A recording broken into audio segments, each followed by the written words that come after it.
નમસ્કાર, શો ટાઈમમાં આપનું સ્વાગત છે। ભાવનગરના આદાનગરમાં આવેલ મુખ્યમંત્રી આવાસ યોજનાના પાર્કિંગમાં જુગાર રમતા 6 શખ્સની પોલીસે ધરપકડ કરી હતી।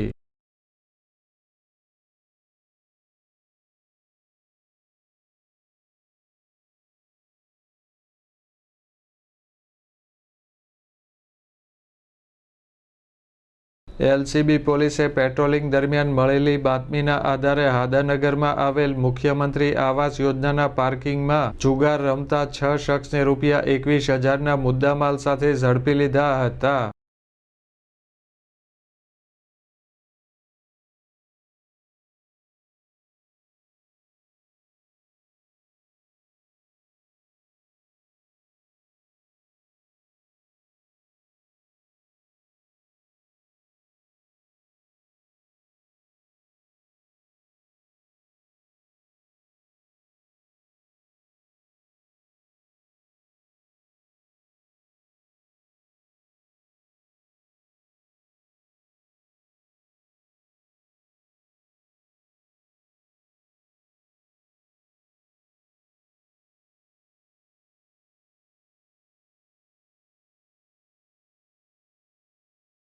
જુગાર રમતા ઝડપાયેલા તમામ શખ્સ વિરુદ્ધ બોરતળાવ પોલીસ મથકમાં ગુનો દાખલ કરી કાયદેસર કાર્યવાહી હાથ ધરવામાં આવી છે।